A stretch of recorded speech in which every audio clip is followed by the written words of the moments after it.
Assalamu alaikum and welcome to The Report. I'm Yasmin Khatun and I'll be taking a look at the stories that matter to you. As always, we'll be discussing news stories from throughout the week and the ones that you've all been talking about. On The Report, we do love to hear what you think, so to join the conversation, get tweeting using hashtag The Report. Later on in the programme, we'll be going through the topics that have been trending throughout the week. But before we get into the conversation, let's have a look at some of the week's news. More than 300 people, including teachers, coaches and doctors, have been arrested worldwide on child pornography charges after a Canadian-led investigation. The investigation by some 30 police forces from Australia, Spain and the United States, among others, led to the rescue of 386 children, most of whom were prepubescent.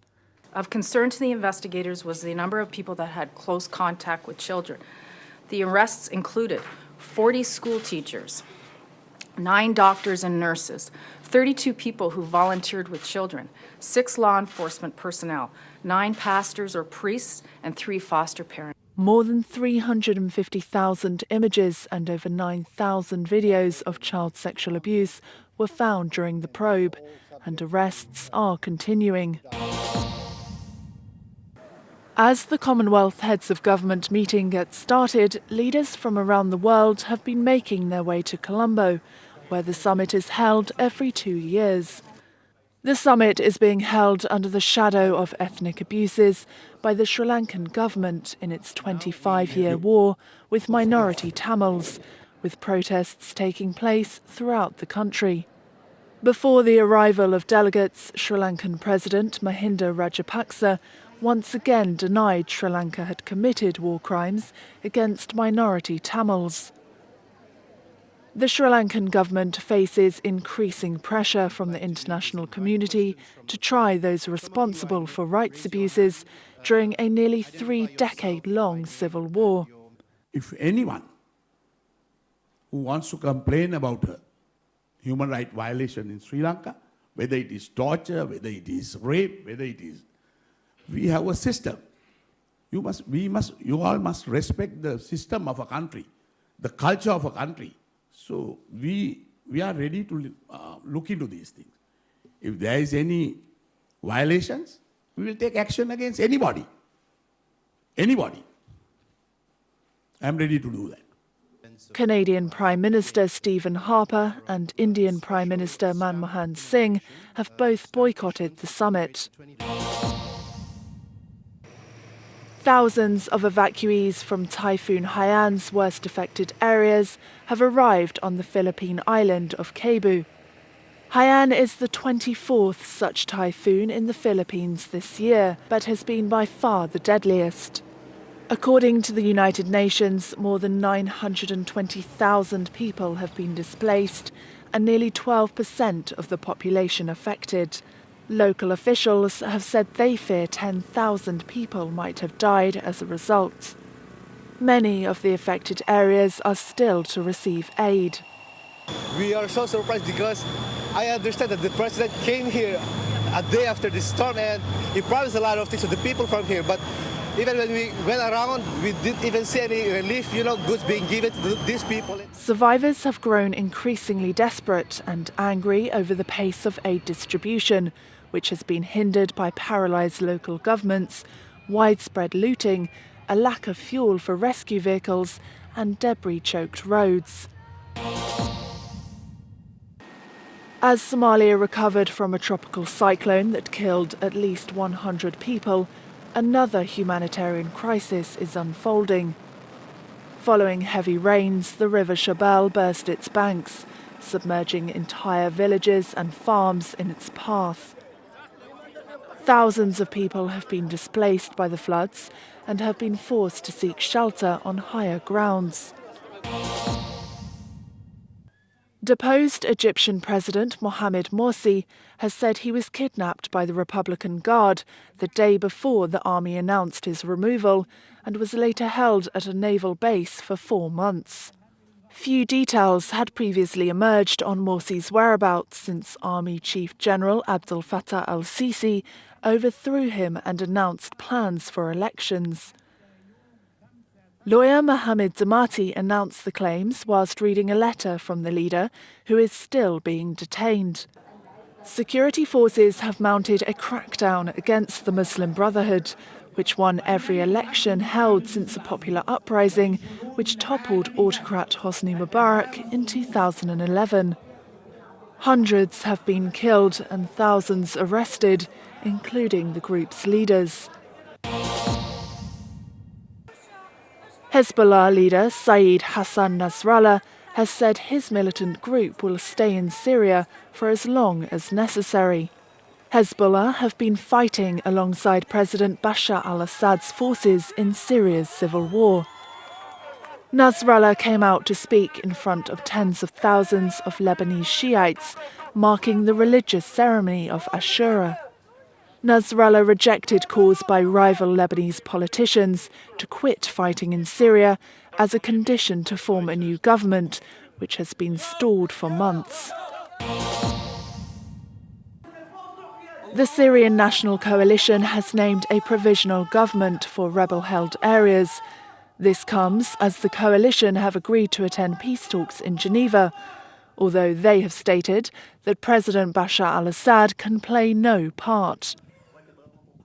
Sitting and negotiating with the Syrian regime is kind of like a useless process or useless exercise. It's an exercise of brutalities that you cannot get anything out of it. Although unlikely to win international recognition, the provisional government may attract money from Saudi Arabia and other foreign donors looking to channel humanitarian and military aid more efficiently. Some Western nations have said they are willing to use the government as an aid channel without formally recognising it.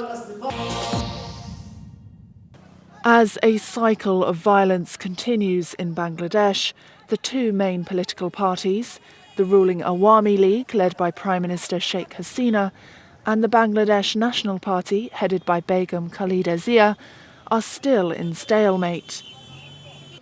Opposition party the BNP have refused a request from the Prime Minister to form an all-party government to oversee upcoming elections, as a call for strikes and protests continue. The BNP have said they will not participate in the upcoming elections without a caretaker government, a demand the current government has called undemocratic. This comes as politicians here in Britain launched a report on Bangladesh. The British all-party parliamentary group revealed their report in the House of Commons on Monday. Francis Legg, reporting for Islam Channel. Now with me to discuss some of those stories are human rights barrister Toby Cadman and Gregory Barrow from the World Food Programme. Also joining me later on in the programme will be Faraz from the Queen Mary University of London and Ibrahim Ali, the Vice President of FOSIS, the Federation of Student Islamic Societies.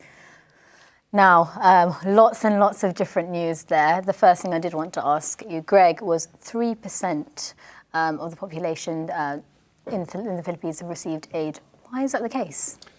I think this operation is extremely complex, and I think all of those involved, from the Philippines government to the outside military powers who are out there at the moment and the international aid community, have been staggered by the sheer scale and impact of Typhoon Haiyan.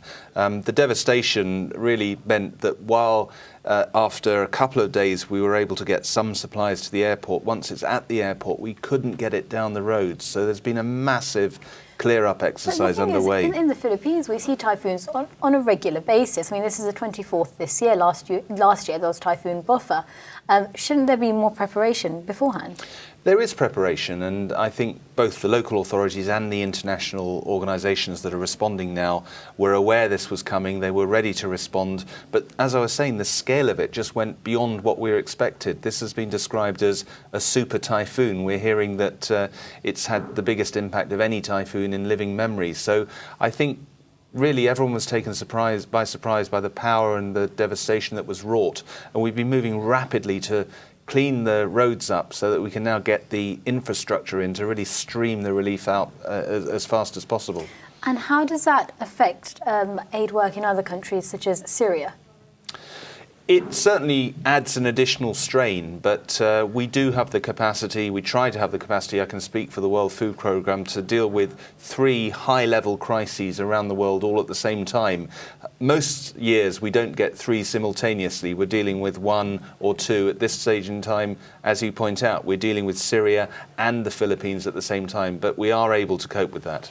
Toby, if I can bring you in, Syria, lots of different things going on there. We've just heard the Syrian National Coalition saying they've set up a separate government. You've written a report on Syria, which has come out. Tell me more. Well, first of all, on setting up an interim government, I think that's absolutely essential, and it's something that the international community has been calling for some time, particularly having a transitional series of ministers, such as Minister of Justice, Minister of Interior, is absolutely essential. What we've been working on, and the report, which was a 4-day program funded by the Foreign and Commonwealth Office, was aimed primarily at justice and accountability. We spent 4 days with judges, lawyers, police chiefs, talking about transitional justice generally, how to establish the rule of law in the liberated territories, and really how to provide judges, lawyers and police with the resources they need to do their job. One of the major concerns is, because of the nature of the conflict, law and order is one of the first things to collapse.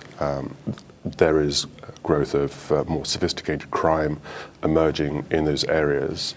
And so we now have a group of professionals that are trying to rebuild their systems themselves, and of course they need help. One of the things that have come out of that was that aid would much easily be funneled into Syria. Is that the case?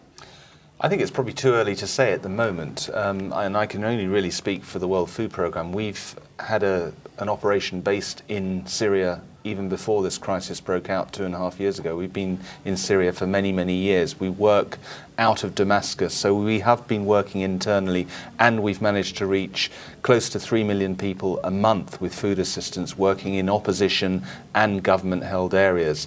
I think any development like this that maybe leads to less insecurity, more unhindered access for the humanitarian organisations that are working in a very neutral way is something that we would welcome.